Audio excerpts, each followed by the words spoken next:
Belt shop పెడితే belt తీస్తానని CM Chandrababu హెచ్చరిక. YCP పాలనలో రాష్ట్రం వెంటిలేటర్ పైకి వెళ్లిందని విమర్శ. రాష్ట్రం ఇప్పుడిప్పుడే గాడిలో పడుతుందని వ్యాఖ్య.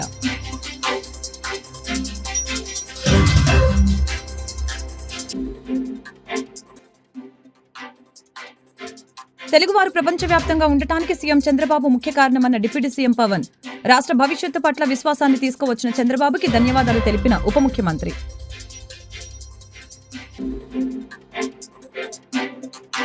ఏపీ అసెంబ్లీలో ప్రశ్నోత్తరాల గందరగోళం.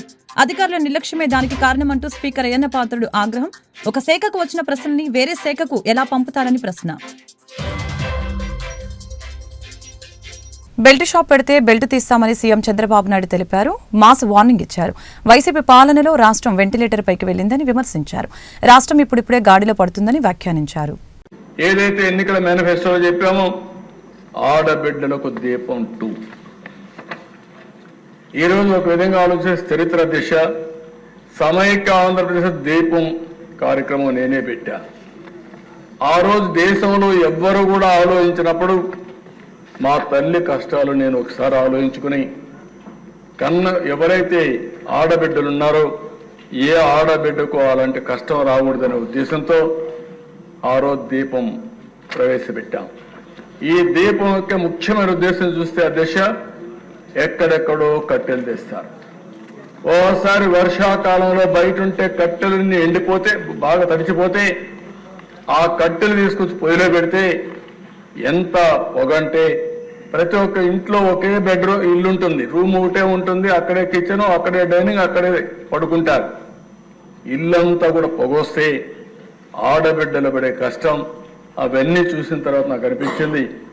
అప్పట్లోనే రామ్ నాయక్ అని ఒక మంత్రి ఉండేవాడు మహారాష్ట్ర నుంచి, వాజ్పేయి గారిని మెప్పించి రామ్ నాయక్ని గట్టిగా రిక్వెస్ట్ చేసి ఆ రోజుట్లోనే ఇంటింటికి దీపం కింద వంట గ్యాస్ సిలిండర్లు ఉచితంగా సరఫరా చేసిన పార్టీ తెలుగుదేశం పార్టీ అధ్యక్ష. ఈరోజు అలాంటి కార్యక్రమాన్ని మళ్ళీ రిపీట్ చేశాం. ఒకే హామీ ఇచ్చాం. సంవత్సరానికి 3 ఉచిత గ్యాస్ సిలిండర్లు ఇస్తామన్నాం. ప్రతి సంవత్సరం 3 ఉచిత గ్యాస్ సిలిండర్లు ఇచ్చే బాధ్యత ఈ ప్రభుత్వం తీసుకుంటున్నామని చెప్పి కూడా నేను మీకు తెలియజేస్తున్నాను. కొంతమంది తెలియని వాళ్ళు మాట్లాడుతున్నారు, ఎక్కడిచ్చారంటారు. ఇది క్యాష్గా చేతికి ఇవ్వడానికి. గ్యాస్ తీసుకుపోవాలంటే సిలిండర్ కావాలి. అంటే ఎవరైనా సరే గ్యాస్ సిలిండర్ ఇంట్లో ఉంటే అయిపోతానే బుక్ చేసుకుంటారు. బుక్ చేసుకుంటే గ్యాస్ వస్తున్న దశ. మేము ఏదైతే చెప్పామో చెప్పినప్పటి నుంచి ఇప్పటి వరకు 42,40,000 మందికి గ్యాస్ సిలిండర్లు బుక్ చేసుకున్నాం. వాళ్ళకందరికీ ఇస్తున్నాం. ఇంకొక విషయం కూడా చెప్తున్నాను అధ్యక్ష, దీనివల్ల ఒకటే కండిషన్, సింపుల్ కండిషన్, ఎవరైనా సరే రేషన్ కార్డు ఉండాలి, రెండోది ఆధార్ ఉండాలి. ఈ 2 ఉంటే అందరూ ఎలిజిబుల్. మీరు కూడా చెప్తున్నా, ఊరికే విమర్శలు చేసేది మానండి. ఒకటే హామీ ఇస్తున్నా, ఈ హౌస్ లో ఎవరికైతే రేషన్ కార్డు ఉందో, ఎవరైతే ఆధార్ అథెంటికేషన్ ఉందో అలాంటి అందరూ కూడా దీపం 2 కింద 3 సిలిండర్లకు అర్హులు, తీసుకునే హక్కు వాళ్ళకు ఉంది. ఎవరైనా ఇవ్వకపోతే దబాయించి తీసుకోమంటున్నా. మనోహర్ గారిని కూడా కోరాను, ఢిల్లీలో కూడా నేను చాలా స్పష్టంగా రిక్వెస్ట్ చేశాను. మేమే డబ్బులు కడతాం, మీరు వాళ్ళ దగ్గర డబ్బులు కూడా కట్టకుండా తీసుకోకుండా ఇమ్మని చెప్పి రిక్వెస్ట్ చేశాం. కానీ వారు చెప్పింది ఇప్పటి వరకు అన్ని కార్యక్రమాలు కూడా ముందు డబ్బులు కడితే మళ్ళా వాళ్ళ అకౌంట్ డబ్బులు ఇచ్చుకోండి, కానీ ఇది చేయొద్దనే పరిస్థితికి వచ్చారు. కానీ ప్రయత్నం చేస్తున్నాం. కానీ ఈరోజు ఎవరైనా ఇది కట్టిన ఆర్డర్ బుక్ చేసుకున్న తర్వాత 48 గంటల్లో వాళ్ళ అకౌంట్లో డబ్బులు వేసే బాధ్యత ఈ ప్రభుత్వం తీసుకుంటా. ఎస్క్రో అకౌంట్ కూడా ఓపెన్ చేశామని చెప్పి నేను మీకు తెలియజేస్తున్నాను. తెలుగువారు ప్రపంచవ్యాప్తంగా ఉండటానికి సీఎం చంద్రబాబు ముఖ్య కారణమని డిప్యూటీ సీఎం పవన్ కళ్యాణ్ తెలిపారు. రాష్ట్ర భవిష్యత్తు పట్ల విశ్వాసాన్ని తీసుకువచ్చిన చంద్రబాబుకి ధన్యవాదాలు తెలిపారు. ఆ రోజున చెప్పలేకపోయాను. ఈ రోజు నాకు 150 రోజుల గౌరవ ముఖ్యమంత్రి గారి అనుభవంతో కూడిన ఈ పాలనలో నాకు సంపూర్ణమైన విశ్వాసం ఉంది అధ్యక్ష. ఆంధ్రప్రదేశ్ $1 ట్రిలియన్ ఎకానమీగా అతి త్వరలోనే ఈ 5 సంవత్సరాలు వెళ్తుందని మనసు సంపూర్ణ విశ్వాసం ఉంది. $1 ట్రిలియన్ మన ప్రజలకు అర్థం అవడానికి 7,65,000 కోట్ల ఎకానమీ. గత ప్రభుత్వం మనల్ని ఎకానమీని నిర్వీర్యం చేసింది, ఇబ్బంది పాలు చేసింది, అన్ని రంగాల్లోనూ రాష్ట్ర ప్రభుత్వాన్ని వెనక్కి తీసుకెళ్లిపోయింది. ఈ పరిస్థితుల్లో గౌరవ ముఖ్యమంత్రి గారి అనుభవం, మీ పారదర్శకత, మీ విజనరీ దృష్టి ఇవన్నీ కూడా మాకు ఈ $1 ట్రిలియన్ ఎకానమీ వైపు పరిగెడుతున్నాయి అన్న దాంట్లో ఏమాత్రం సందేహం లేదు అధ్యక్ష. అలాగే మన గత ప్రభుత్వం చివరికి పాస్బుక్ల్లో కూడా గత ముఖ్యమంత్రి గారి ఫోటోలు పెట్టుకోవడం, అలాగే ఏ పథకాలకైనా సరే కేవలం వారిది పెట్టుకోవడం చాలా ఇబ్బంది కలిగజేసింది అధ్యక్ష. ముఖ్యంగా ముఖ్యమంత్రి గారు వచ్చి, గౌరవ ముఖ్యమంత్రి గారు వచ్చి ఎప్పుడు కూడా ఎవరికి కూడా గుర్తింపు లేనివి, ఆలోచించనివి కూడా వాళ్ళని ముందుకు తీసుకొచ్చి వాళ్ళకి ముఖ్యంగా నేను చెప్తుంది, మొన్న చాలాసార్లు కొన్ని సందర్భాల్లో ముఖ్యమంత్రి గారి దృష్టికి తీసుకెళ్తే యల్లాప్రగడ సుబ్బారావు గారి గురించి ఎవరికి తెలియదు అధ్యక్ష, చాలా తక్కువ మందికి తెలుసు. వారి పేరుని నేను ఒక మాట ప్రస్తావించగానే ఆయన దృష్టికి తీసుకురాగానే ఆయనకి పేరు పెట్టడం ఆయన దార్శనికతకి చాలా అర్థం పడుతుంది అధ్యక్ష. ఎందుకంటే ఎవరెవరి పేర్లు నిన్న కాక మొన్న వచ్చిన వ్యక్తి పాస్బుక్లకి పేర్లు ఆయన ఫోటోలు వేసుకున్న దాన్ని నిజంగా దేశం కోసం ప్రజల కోసం కాంట్రిబ్యూట్ చేసిన వ్యక్తికి అది గుర్తించడం అనేది మనస్ఫూర్తిగా ముఖ్యమంత్రి గారికి నా ధన్యవాదాలు తెలియజేసుకున్నాను అధ్యక్ష. అలాగే సభలో ఎంతమందికి తెలుసో తెలియదు కానీ పొట్టి శ్రీరాములు గారి నిజమైన బలిదానాన్ని డిసెంబర్లో ఆయన బలిదానం ఉంటుంది, ఆయన చనిపోయారు మన కోసం. ఈరోజు దాన్ని రాష్ట్ర ప్రభుత్వం అధికారం దినంగా దాన్ని జరుపుకోవాలని చెప్పి ముఖ్యమంత్రి గారు మా దృష్టికి తీసుకొచ్చారు. దానికి కూడా వారికి సంపూర్ణ కృతజ్ఞతలు తెలియజేస్తాను. ఈ రాష్ట్రం ఎవరి బలిదానం మీద అయితే ఆధారపడి ఉందో, ఎవరి బలిదానం మీద ఈ రాష్ట్రం వచ్చిందో, అనేక లింగ్విస్టిక్ స్టేట్స్ ఎవరు బలిదానం మీద ఆధారపడి వచ్చిందో ఆ వ్యక్తిని రాష్ట్రం నిజంగా గుర్తించుకోలేదు. మొట్టమొదటిసారిగా దాన్ని గౌరవ ముఖ్యమంత్రి గారు దాన్ని ముందుకు తీసుకొచ్చి గుర్తించే పరిస్థితిని తీసుకురావడం మనస్ఫూర్తిగా వారికి నా అభినందనలు తెలియజేస్తున్నాను అధ్యక్ష. ఏపీ అసెంబ్లీలో నిర్వహిస్తున్న ప్రశ్నోత్తరాల్లో గందరగోళం చోటు చేసుకుంది. అధికారుల నిర్లక్ష్యమే దీనికి కారణమంటూ స్పీకర్ యన్నపాత్రుడు ఆగ్రహం వ్యక్తం చేశారు. ఒక శాఖకు వచ్చిన ప్రశ్నల్ని వేరే శాఖకు ఎలా పంపుతారని ప్రశ్నించారు. ఇళ్ల స్థలాలు ఇళ్ల పంపిణీకి సంబంధించిన ప్రశ్న రెవెన్యూకి ఎలా వేస్తారని అన్నారు. అధికారులు అప్రమత్తంగా ఉండాలని హితో పలికారు. గోదావరి పుష్కరాల పనులపై జలవనరుల శాఖ మంత్రి నిమ్మల రామానాయుడికి శాసనసభలో ప్రశ్న ఎదురైంది. ఇదే సమయంలో మండలిలో గాలేరు నగరి హంద్రినీవ అనుసంధాన ప్రాజెక్టుపై ప్రశ్న వచ్చింది. ఒకే మంత్రికి ఉభయ సభల్లో ప్రశ్న ఎలా వేస్తారని అధికారుల్ని స్పీకర్ ప్రశ్నించారు. దీనిపై ఆయన విస్మయం వ్యక్తం చేశారు. సభ్యులందరూ గమనించాలండి, 27 నిమిషాలు ఫస్ట్ క్వశ్చన్ ఎట్లా అవుతుందండి అంటే, సారీ ఇప్పుడు వరకు మీకు అవకాశం ఇచ్చాను, మీరు నో సిగ్నేచర్ లేకుండా క్వశ్చన్ వేసే అధికారం మీకు ఎవరు ఇచ్చారండి? అంటే ఫస్ట్ సిగ్నేచర్ ఉన్న వాళ్ళకే అవకాశం ఇస్తాం, ప్లీజ్ ఏమనుకోవద్దు. నెక్స్ట్ మినిస్టర్ గారు, సార్ మీరు మాట్లాడారా? చిన్నదే ఇది అయిపోతుంది, చిన్నదే. మీకు వచ్చిందా ఇక్కడ? బి గ్రూప్, ఏ గ్రూప్ లో ఉన్న వాళ్ళకి బి గ్రూప్ లో అవి రిపీట్ అవ్వకూడదు. ఎందుకు వచ్చిందో అది లక్ష్మీనాయుడు గారు, మన అసెంబ్లీలో వచ్చిన క్వశ్చన్ కౌన్సిల్ రాకూడదు. ఈవేళ అధ్యక్ష సెకండ్ డే రావాలి. ఈవేళ రామానాయుడు గారి గ్రూప్ కౌన్సిల్ లో ఉండాలి. ఇక్కడ ఎలా వచ్చింది క్వశ్చన్ అంటున్నాను. కొంచెం సెక్రటరీ గారు చూసుకోవాలి. సెక్రటరీ గారు కాదు, అన్ని కూడా స్పీకర్ గారు సెక్రటరీ మీద మాట్లాడతారు. ఒక్క నిమిషం కూర్చొని చెప్తాను, చదువుతా. అసెంబ్లీ పంపిన ప్రశ్నలు కొన్ని శాఖల అధికారులు నోటీస్ పాయింట్ అనాలోచితంగా వేరే శాఖలకు వాళ్ళే పంపించుకుంటున్నారు. ఈ రోజు కూడా వచ్చింది ప్రాబ్లం. రెవెన్యూ దాంట్లో ఉదాహరణకి ఈరోజు 142 నెంబర్ ప్రశ్న గృహ నిర్మాణ శాఖ పంపిన అధికారులు దాన్ని రెవెన్యూ శాఖ పంపించారు. ఎట్లా పంపిస్తారండి?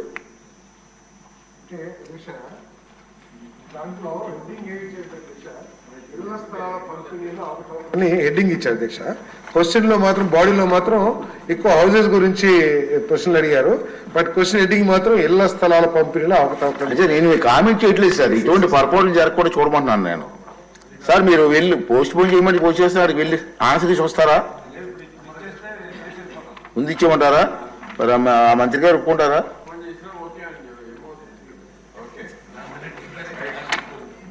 చెప్పనండి సార్, నిర్ణయం పెద్దల నిర్ణయం కూడా తీసుకోవాలి కదా.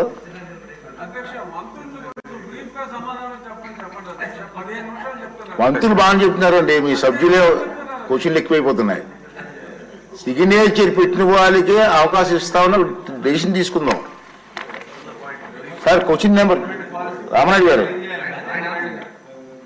కడప స్టీల్ ప్లాంట్ అంటే కొబ్బరికాయలు కొట్టే ప్రాజెక్టుగా మారిపోయిందని ఏపీసీసీ చీఫ్ షర్మిల మండిపడ్డారు. రాష్ట్రంలో అధికారం మారిన ప్రతిసారి నూతన ముఖ్యమంత్రి టెంకాయ కొట్టడం ఆనవాయితీగా వస్తుందని ఆమె ఆగ్రహం వ్యక్తం చేశారు. తనపై వైఎస్ విజయలక్ష్మిపై సోషల్ మీడియాలో పోస్టులు పెట్టిన వారిని అరెస్టు చేయాలని షర్మిల డిమాండ్ చేశారు. జగన్మోహన్ రెడ్డి గారైనా చంద్రబాబు గారైనా ఒక్క విభజన హామీ కూడా నెరవేర్చకపోయినా కూడా అదే బీజేపీ పార్టీతో డ్యూయెట్లు పాడుతూ తిరిగారు చంద్రబాబు గారు, జగన్మోహన్ రెడ్డి గారు. చంద్రబాబు గారు 2014లో ముఖ్యమంత్రి అయ్యారు. Kadapa steel factory BJP party మేము కట్టము అని తేల్చి చెప్పాక ఆఖరికి ఇక చంద్రబాబు గారు అధికారంలోంచి ఆయన టర్మ్ అయిపోయింది అన్న టైంలో 4.5 సంవత్సరాలు అయిపోయిన తర్వాత తాపీగా కడప స్టీల్ ఫ్యాక్టరీ ఇక ఎన్నికల కోసమన్నా వాడుకుందాం అనుకున్నారో ఏమో, కడప స్టీల్ ఫ్యాక్టరీ దగ్గర మళ్ళీ ఇదిగో ఈ టెంకాయలతో మళ్ళీ శంకుస్థాపన చేశారు. చంద్రబాబు గారు రాజశేఖర రెడ్డి గారు చేసిన స్థలంలో కాకుండా స్థలం మార్చి చంద్రబాబు గారు మళ్ళీ టెంకాయ కొట్టి శంకుస్థాపన చేశారు. చంద్రబాబు గారి ప్రకారము 4000 ఎకరాలు భూమి ఇచ్చి 3 మిలియన్ టన్ల ప్లాంట్ కట్టాలి అన్నది చంద్రబాబు గారి ఉద్దేశం. తీరా 6 నెలలు అయిపోయింది, ఎలక్షన్లు అయిపోయాయి, చంద్రబాబు గారు ఓడిపోయారు. 2019లో జగన్మోహన్ రెడ్డి గారు ముఖ్యమంత్రి అయ్యారు. ముఖ్యమంత్రి అయిన 6 నెలలకు మళ్ళీ ఇదిగో ఇదే టెంకాయ మళ్ళీ కొట్టారు. మళ్ళీ ఇంకొక స్థలం మార్చి ఆయన మళ్ళీ శంకుస్థాపన చేశారు. ఆ రోజు జగన్మోహన్ రెడ్డి గారు చెప్పిన మాటలు, ఎన్నికలు 6 నెలలు ఉంది అనంగా టెంకాయ కొడితే దాన్ని మోసము అంటారు, అదే అధికారంలోకి వచ్చిన 6 నెలలకే టెంకాయ కొడితే దాన్ని చిత్తశుద్ధి అంటారు అని ఆస్కర్ డైలాగులు చెప్పారు జగన్మోహన్ రెడ్డి గారు. చిత్తశుద్ధి అంటే ఏమిటో నేను 3 ఏళ్లలో చూపిస్తా, ఈ ప్లాంట్ కడతాను అని జగన్మోహన్ రెడ్డి గారు ఆ రోజు చెప్పిన మాట. దే జమ్మల్మడుగులో నేను పుట్టాను, పుట్టిన రుణం నేను తీర్చుకుంటారు అని ఇదిగో ఇదే టెంకాయ కొట్టి జగన్మోహన్ రెడ్డి గారు శంకుస్థాపన చేసింది 2019లో. ఆ తర్వాత జగన్మోహన్ రెడ్డి గారి కాలయాపన వల్ల అలా కాలం గడిచిపోయింది. 3 ఏళ్ల తర్వాత అసలు తట్టెడు మట్టి కూడా తీసి పోసింది లేదు. ఆ తర్వాత జగన్మోహన్ రెడ్డి గారు మళ్ళీ ఇదే టెంకాయ మళ్ళీ కొట్టాడు, మళ్ళీ శంకుస్థాపన చేశాడు, మళ్ళీ వేరే కంపెనీకి ప్రాజెక్ట్ ఇస్తున్నామని చెప్పాడు. అప్పుడు జగన్మోహన్ రెడ్డి గారు 3500 ఎకరాలు ఇస్తున్నాము జిందాల్ స్టీల్ JSW సజ్జన్ జిందాల్ గారి జిందాల్ స్టీల్ వాళ్ళకు ఈ ఫ్యాక్టరీని అప్పచెప్తున్నాము, 3 మిలియన్ టన్ల ఫ్యాక్టరీని వాళ్ళు కడతారు అన్నారు. ఇదే సజ్జన్ జిందాల్ గారు ఆ రోజు చెప్పిన మాట 2019లో శంకుస్థాపన 2023లో జగన్మోహన్ రెడ్డి గారు 4వసారి ఇదే టెంకాయ కొట్టి శంకుస్థాపన చేసిన రోజున సజ్జన్ జిందాల్ గారు జగన్మోహన్ రెడ్డి గారి సంబంధం నాది అయింది ఎప్పటితో, జగన్మోహన్ రెడ్డి గారు ఎప్పుడో చిన్నప్పుడే నా దగ్గరికి వచ్చి అప్రెంటిస్షిప్ చేద్దాం అనుకున్నారు అని మా బంధం ఏనాటితో అని చెప్పుకుంటూ వచ్చారు. ఆ రోజు జనాలకు ఎవరికి అర్థం కాలేదు. జగన్మోహన్ రెడ్డి గారు అధికారంలోంచి దిగిపోయిన తర్వాత వాళ్ళ బంధం గురించి జనాలకు అర్థమైంది. కాదంబరి అనే ఆవిడ సజ్జన్ జిందాలు ఆమెకు అన్యాయం చేశారని, హెరాస్ చేస్తున్నారని ఆమె బాంబేలో కేసు పెడితే దాని గురించి జగన్మోహన్ రెడ్డి గారి సహాయం తీసుకొని ఆమెను బాంబే నుంచి అరెస్ట్ చేపించి 40 మంది పోలీసులను పంపించి అరెస్ట్ చేపించి ఇక్కడికి తీసుకొచ్చి 40 రోజుల పాటు జైల్లో పెట్టారు జగన్మోహన్ రెడ్డి గారు జిందాల్ కోసం. ఇంత జరిగింది, ఇంత హిస్టరీ, ఇంత బ్యాక్గ్రౌండ్ ఉంది, ఇన్నిసార్లు టెంకాయలు కొట్టారు, ఇన్ని సార్లు శంకుస్థాపనలు చేశారు, కానీ ఎక్కడ వేసిన గొంగలి అక్కడే ఉంది. ఇప్పటి వరకు కూడా కడప స్టీల్ ఫ్యాక్టరీ ముందడుగు వేయనే లేదు. ఎందుకు అని అడుగుతున్నాం. పాలకులకు ఎందుకు ఇంత చిన్న చూపు అని అడుగుతున్నాం. ఇక్కడ ఎంపీ అవినాష్ రెడ్డి గారు 10 సంవత్సరాలు ఇప్పటికే ఎంపీగా ఉన్నారు అవినాష్ రెడ్డి గారు. మరి అవినాష్ రెడ్డి గారు సమాధానం చెప్పాలి. ఎంపీగా అవినాష్ రెడ్డి గారు Jindal steel Kadapa steel factory కోసం ఏం చేశారు? 10 సంవత్సరాలుగా ఎన్ని పోరాటాలు చేశారు, ఎన్ని ధర్నాలు చేశారు, ఎన్ని దీక్షలు చేశారు? ఏపీలో వాలంటీర్ల కథ ముగిసిందనే చెప్పుకోవాలి. రాష్ట్రంలో వాలంటీర్ వ్యవస్థ మనుగడలు లేదని మంత్రి డోలా బాలవీరాంజనేయ స్వామి స్పష్టం చేశారు. గత వైసీపీ ప్రభుత్వం వాలంటీర్ల వ్యవస్థని రెన్యువల్ చేయలేదని ఆయన తెలిపారు. గత ప్రభుత్వ నిర్వాకం వలన ఆ వ్యవస్థ కనుమరుగైందని అన్నారు. ఎల్ఓపి గారు సీనియర్ అండి. వారికి ముందు నేను చెప్పాను, మళ్ళీ అది అడిగారు కొనసాగిస్తారు లేదన్నారు. మేము కొనసాగిస్తామని మేము చెప్పిన మాట వాస్తవం అధ్యక్ష. లేని పిల్లోడికి ఏం పేరు పెట్టారు, లేని పిల్లోడికి ఏం పెడతారు? వ్యవస్థ అంటావా? వ్యవస్థ ఉంది, కానీ మీరు జీవో ఎందుకు ఇవ్వలేదు? మీకు వాళ్ళ మీద ప్రేమ ఉంటే 2023 సెప్టెంబర్ మీరు ఎందుకు జీవో ఇవ్వలేదు? మీరు ఇచ్చిన జీవోలు పాతలో మీరు చూసుకుంటే ఒకసారి అధ్యక్ష, వాళ్ళు అధ్యక్ష 39/20 ఒక జీవో ఇచ్చారు అధ్యక్ష. 31/3/22 ఒక జీవో ఇచ్చారు అధ్యక్ష. తర్వాత 29/9/22 జీవో ఇచ్చారు అధ్యక్ష. 29/9/22 జీవో ఇస్తూ 15/8/22 నుంచి 14/8/23 వరకు వాళ్ళది కొనసాగిస్తూ జీవో ఇచ్చారు అధ్యక్ష. మళ్ళీ 23 వాళ్ళు ఎందుకు 2023 సంవత్సరం ఎందుకు జీవో ఇవ్వలేకపోయారు అంటే వాళ్ళ ప్రభుత్వం దిగిపోతామని తెలిసే ఆ జీవో ఇవ్వలేదు అధ్యక్ష. వాళ్ళు చేసే తప్పులకు ఉండరని చెప్పి జీవో ఇవ్వలేదు. ఈ రోజు మమ్మల్ని బ్లేమ్ చేయడం కోసం వాళ్ళు ఇది వాడుతున్నారు అధ్యక్షగా. మేము కొనసాగిస్తా ఉన్నాం, మీరు జీవో ఇచ్చుంటే మేము కొనసాగించే వాళ్ళం. ఇక్కడ ప్రశ్న ఉత్పన్నం కాలేదు అధ్యక్ష. కొనసాగించే మేము జీతాలు పెంచుతా ఉన్నాం అధ్యక్ష. నేను చెప్పింది అధ్యక్ష, వాళ్ళు అడిగిన ప్రశ్న సమాధానాలు ఇచ్చారు అధ్యక్ష. లేని బిడ్డకి పేరు పెట్టమని, లేని బిడ్డకి ఏదో చేయమని అడిగినట్టుగా ఉంది అధ్యక్ష. వ్యవస్థలో వాళ్ళు ఉన్నారు, కానీ 2023 ఆగస్టు నుంచి వాళ్ళని రెన్యువల్ చేయలేదు. చేయలేని వాళ్ళకి ఒక ఫేక్ ముఖ్యమంత్రి, ఫేక్ కేబినెట్, ఫేక్ గా వాళ్ళకి రాజీనామాలు, ఫేక్ డ్రామాలు, ఈ రోజు మళ్ళీ ఫేక్ ప్రశ్నలు. గుంటూరు నగరంలోని జింకానా ఆడిటోరియంలో ఈ నెల 22, 23, 24 తేదీలలో ఇండియన్ మెడికల్ అసోసియేషన్ 66వ వార్షిక రాష్ట్ర సదస్సు నిర్వహిస్తున్నట్లు association organizing committee chairman G Nandakishore తెలిపారు. బుధవారం ఉదయం నగరంలోని ఇండియన్ మెడికల్ అసోసియేషన్ హాల్లో ఏర్పాటు చేసిన మీడియా సమావేశంలో పాల్గొని మాట్లాడారు. ఈ సమావేశంలో అసోసియేషన్ నాయకులు, పలువురు వైద్యులు పాల్గొన్నారు. రాష్ట్ర స్థాయి వార్షిక సమావేశం 66వ సమావేశం గుంటూరు జింకానా ఆడిటోరియంలో 22, 23, 24 తారీఖుల్లో జరుగుతుంది. ఇవాళ ప్రెస్ మీట్ పెట్టింది ఆ కాన్ఫరెన్స్ యొక్క ముఖ్య విశేషాలు తెలియజేయడానికి. సో దీనికి రాష్ట్రం అన్ని వైపుల నుంచి 1500 పైన డాక్టర్లు డెలిగేట్స్గా హాజరవబోతున్నారు. అంతేకాకుండా పీజీస్ కూడా ఎడ్యుకేషన్కి సంబంధించిన కాన్ఫరెన్స్ కాబట్టి వాళ్ళు కూడా ఇన్వైట్ చేశాము. అట్లానే స్టేట్కి సంబంధించిన కార్యవర్గ సభ్యులు, స్టేట్ వర్కింగ్ కౌన్సిల్ మెంబర్స్ అందరూ స్టేట్ కౌన్సిల్ సమావేశం జరుగుతుంది. అట్లానే ఇనాగ్రేషన్ అండ్ ఇన్స్టలేషన్ సెరమనీలో నూతన కార్యవర్గం ప్రమాణ స్వీకారం చేస్తారు. ఈ యొక్క కాన్ఫరెన్స్లో చాలామంది మంచి స్పీకర్స్ త్రూఅవుట్ ద స్టేట్, బాగా సీనియర్స్, ఎమినెంట్ స్పీకర్స్, అన్ని విభాగాలకు సంబంధించిన డాక్టర్స్ చేత దాదాపు 40 టాపిక్స్ మీద కంటిన్యూస్ మెడికల్ ఎడ్యుకేషన్ ప్రోగ్రామ్ జరుగుతుంది. ఇది కాకుండా కొన్ని వర్క్షాప్స్ కూడా పీజీ ట్రైనింగ్కి సంబంధించి పెట్టడం జరిగింది. దీనికి ఆంధ్రప్రదేశ్ మెడికల్ కౌన్సిల్ వారు 6 క్రెడిట్ అవర్స్ ఇవ్వడం జరిగింది. సో గుంటూరులో 16 ఏళ్ల తర్వాత 2008లో కిషోర్ గారు రాష్ట్ర ప్రెసిడెంట్గా బాధ్యతలు స్వీకరించినప్పుడు చేయటం జరిగిన కాన్ఫరెన్సు మళ్ళీ మన యొక్క గుంటూరులో జరగటం మా అందరికీ గర్వకారణం. సో మా సైడ్ నుంచి రిక్వెస్ట్ ఏంటంటే మీ అందరూ దయచేసి దీన్ని కొంచెం ప్రజల్లోకి తీసుకెళ్ళాలి. అట్లానే 23వ తారీఖు మా national president VR Ashokan sir వస్తున్నారు, సెక్రటరీ గారు అనిల్ కుమార్ జే నాయక్ గారు, అట్లానే సాయంత్రం కొత్త కార్యవర్గం ప్రమాణ స్వీకార ఉత్సవానికి డాక్టర్ పెమ్మసాని చంద్రశేఖర్ గారు, కేంద్ర సహాయ మంత్రి, ఆయన కూడా హాజరవడం జరుగుతుంది. సో ఈ సిఎంఈలో కొన్ని ఒరేషన్స్ ఉంటాయి. వీటిలో ఎమినెంట్ స్పీకర్స్ అయిన డాక్టర్ సోమరాజు గారు, అట్లానే డాక్టర్ పి రమేష్ బాబు, హరికిషన్, ఈ ముగ్గురు 3 ఒరేషన్స్ని సభను ఉద్దేశించి ప్రసంగిస్తారు. సో అట్లానే అన్ని విభాగాలు అంటే స్పెషాలిటీ ఓరియంటెడ్ కాకుండా జనరల్ ప్రాక్టీషనర్ ఎవరైతే ఉన్నారో వాళ్ళందరికీ పనికొచ్చే విధంగా ఈ సైంటిఫిక్ సదస్సుని డిజైన్ చేయడం జరిగింది. సో ఈ గుంటూరులో ఉన్న మా కార్యవర్గమే కాకుండా సభ్యులందరూ కూడా ఈ కార్యక్రమాన్ని విజయవంతం చేయడానికి కృషి చేస్తున్నారు. మరొకసారి మీ అందరికీ ఈ సమావేశానికి వచ్చి మీ అమూల్యమైన సమయాన్ని వెచ్చించినందుకు మా అందరి తరఫున మీకు కృతజ్ఞతలు, ధన్యవాదాలు. Thank you. కాలపరిమితి సర్క్యులర్ రద్దు చేయాలని, ఉద్యోగ భద్రత కల్పించాలని, రాజకీయ వేధింపులు ఆపాలని వెలుగు యానిమేటర్స్ ఉద్యోగుల సంఘం సిఐటియు గౌరవ అధ్యక్షులు లక్ష్మీనారాయణ డిమాండ్ చేశారు. పలు డిమాండ్ల పరిష్కారానికి బుధవారం మధ్యాహ్నం నగరంలోని డిఆర్డీఏ పీడీ కార్యాలయం ఎదుట ఆందోళన వ్యక్తం చేయడం జరిగింది. రాష్ట్ర వ్యాప్తంగా పీడీ ఆఫీసులు, కలెక్టర్ ఆఫీసుల దగ్గరికి వెళ్ళి మేము లెటర్ మెమోరాండాల ద్వారాగా ఇవ్వాలని చెప్పని యానిమేటర్ల సమస్యలు పరిష్కారం చేయాలని, అందరం ఒకే పిలుపుతోటి ఇక్కడికి రావడం జరిగింది. పీడీ గారు మరి మండలాలు రివ్యూ మీటింగ్లో ఉంటున్నారు కాబట్టి మేము లెటర్ ఇద్దామని వచ్చాము, లేరు. కానీ ఇప్పుడు ఈ డ్వాక్రా గ్రూపులు పెట్టింది చంద్రబాబు నాయుడు గారని ఆయనే చెప్పారు. ఆనాటి నుంచి ఈనాటి దాకా మేము ప్రజలకు సేవలే చేస్తున్నాము. మేము మాత్రం ప్రజలకు సేవలు చేసే అసిస్టెంట్లుగానే మిగిలిపోయాం, కానీ మా బతుకులు మేమైతే బాగు చేసుకోలేదు.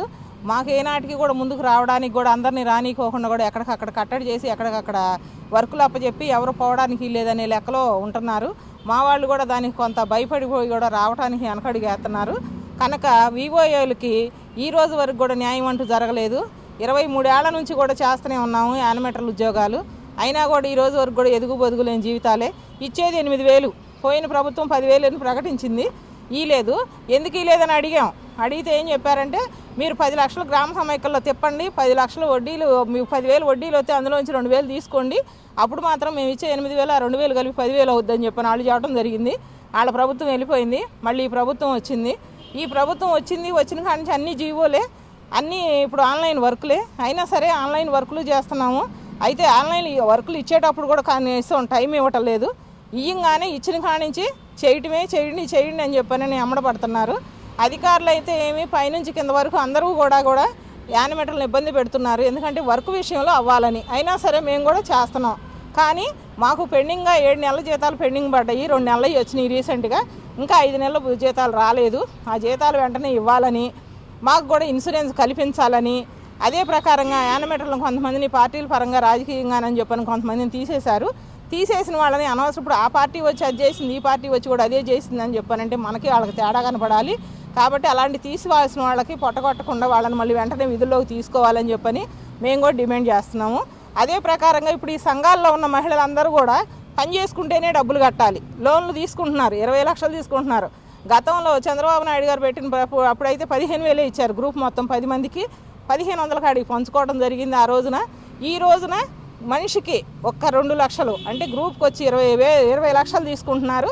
అలాంటి మహిళలు వాళ్ళకు తగిన చిన్న వ్యాపారాలు చేసుకుంటున్నారు. బయటికి వెళ్ళి మరి పంటలు పండించే రైతులకు కూలీవారీగా వెళ్తున్నారు. అలాంటి వాళ్ళని కూడా మేము మీటింగ్లని సర్వేలని వాళ్ళని కూడా ఇబ్బంది పెడుతున్నాం. అయితే మాకు సర్వేలు చేయడానికి కూడా టైం కావాలని కోరుకుంటున్నాం. అయితే అదే ప్రకారంగా 5G ఫోన్లు కావాలి. మేము చేసే వర్క్కి 5G ఫోన్లు ఉంటేనే వర్క్ ఫాస్ట్గా వెళ్ళిద్ది. ఎక్కడా కూడా మాకు 5G ఫోన్లు లేవు. మాకు వచ్చే 8,000 రూపాయలు. రాష్ట్రంలో సుప్రసిద్ధ పుణ్యక్షేత్రంగా బాసిల్లుతున్న మోపిదేవి దేవస్థానంలో భక్తుల సౌకర్యాలకు అత్యధిక ప్రాధాన్యత ఇస్తున్నట్లు నియోజకవర్గ ఎమ్మెల్యే మండలి బుద్ధప్రసాద్ తెలిపారు. బుధవారం మోపిదేవి శ్రీ వల్లి దేవసేన సమేత శ్రీ సుబ్రహ్మణ్యేశ్వర స్వామి వారి దేవస్థానం పార్కింగ్ ఆవరణలో దేవస్థానం నిధులు 2,75,00,000తో నూతనంగా షాపింగ్ కాంప్లెక్స్ భక్తుల కోసం 20 రూముల నిర్మాణానికి ఎమ్మెల్యే బుద్ధప్రసాద్ ముఖ్య అతిథిగా విచ్చేసి శంకుస్థాపన చేసి పనులు ప్రారంభించారు. వార్త ముగించే ముందు ముఖ్యాంశాలు మరొకసారి.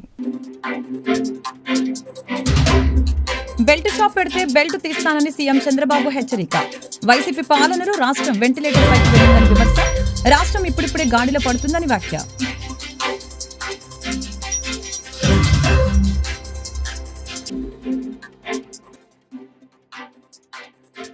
తెలుగువారు ప్రపంచవ్యాప్తంగా ఉండటానికి సీఎం చంద్రబాబు ముఖ్య కారణమన్న డిప్యూటీ సీఎం పవన్. రాష్ట్ర భవిష్యత్తు పట్ల విశ్వాసాన్ని తీసుకువచ్చిన చంద్రబాబుకి ధన్యవాదాలు తెలిపిన ఉప ముఖ్యమంత్రి.